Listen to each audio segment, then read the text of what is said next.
தேடுவதில் உண்மையா இருந்ததை கர்த்தர் ஆசீர்வதித்தார். தாவீது ஆடு மேய்க்கிறவன் தான். அவங்க அப்பாவுக்கு 8வது பிள்ளை, கடைசி பிள்ளைய ஆடு மேய்க்கிறதுக்கு அவங்க அப்பா என்ன செய்துட்டாரு, அனுப்புனாரு. ஆனா ஆடு மேய்க்கிற அந்த தாவீதை கர்த்தர் எங்க போய் உட்கார வச்சாரு? நம்மளையும் செய்வார செய்ய மாட்டாருங்களா? நாம என்ன நினைக்கிறோம், என் வாழ்க்கையில எதுவுமே இல்லை, அதனால தான் என் வாழ்க்கையில முன்னேற்றம் இல்லை.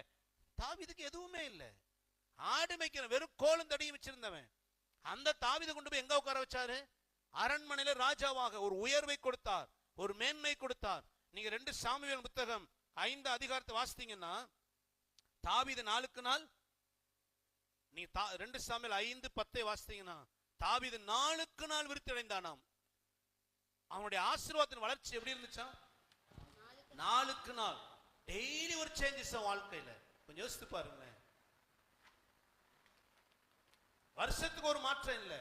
இன்னைக்கு இருந்ததை விட நாளைக்கு அடுத்த நாள் தாவீது இன்னும் பிரைட் ஆகுறாரு, அதுக்கு அடுத்த நாள் இன்னும் ஆசீர்வதிக்கப்படுறாரு, அதுக்கு அடுத்த நாள் இன்னொரு பெருக்கம், இன்னொரு ஆசீர்வாதம்.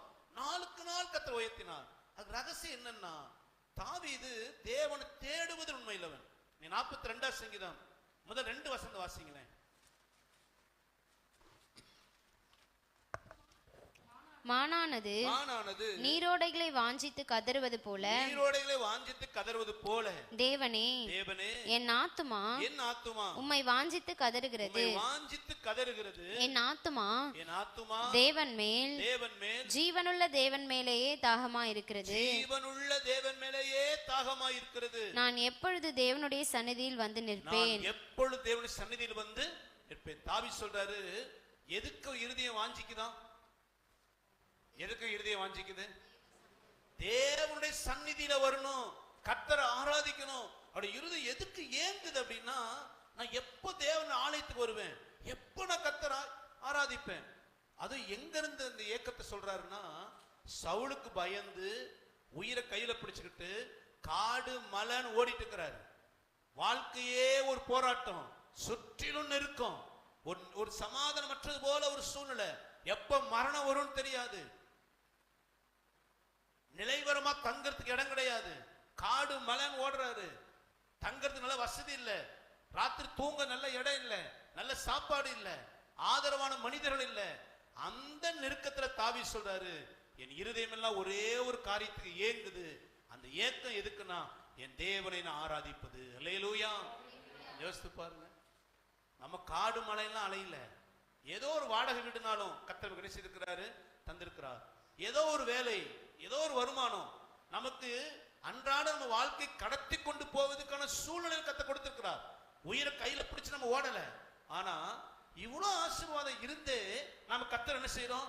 1000 கேள்வி, 1000 நான் சொல்றேன், உங்க வாழ்க்கையில ஜெபம் இல்லாத வரைக்கும் ஆசீர்வாதம் எட்டாத கனிதான். முடவன் கொம்புத்தேனுக்கு ஆசைப்பட்டது போலதான் வாழ்க்கையின் ஆசீர்வாதத்தின் அச்சாரம் தேவனோட உறவு.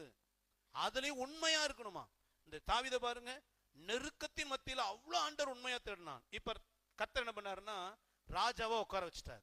பிரச்சனையெல்லாம் சால்வ் ஆயிடுச்சு, நல்ல ஆசீர்வாதம்.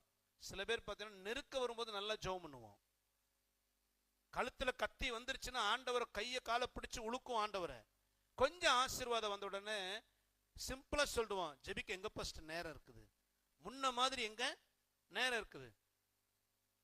முதல்ல ஒரு கொட்டாய்க்குள்ள உட்காரப்ப நமக்கு ஜெபிக்க நேரம் இருந்துச்சு.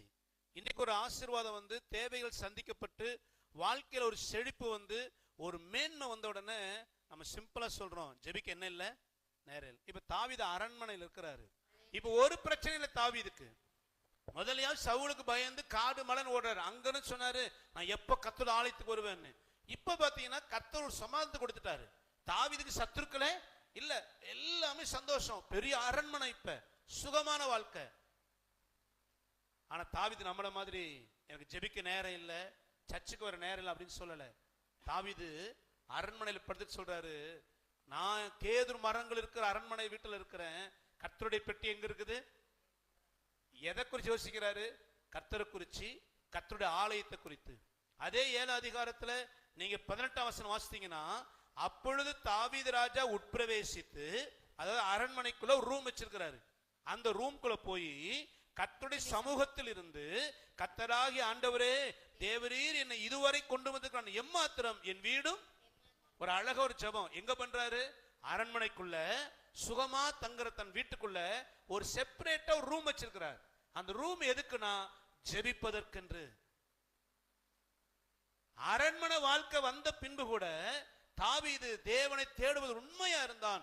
அந்த உண்மையினாலதான் கர்த்தர் உயர்த்தி கொண்டே இருந்தார். நல்ல கவனிங்க, நம்ம வாழ்க்கையின் சூழ்நிலைகளை பொறுத்து நாம ஜெப வாழ்க்கை தடுமாறி கொண்டிருக்குமானால் நாம் தேவனுடைய பரிபூர்ண ஆசீர்வாதத்தை பெற்றுக்கொள்ள முடியாது. சோம்பேறியின் ஆத்துமா விரும்பியும் ஒன்றும் பெறாது. ஜாக்கிரதையுள்ளவனுடைய ஆத்துமாவை எப்படி இருக்குமா? புஷ்டியா இருக்கும். எங்க இருக்குது வசனம்? பைபிள்ல தான் பஸ் இருக்கு. அல்லேலூயா.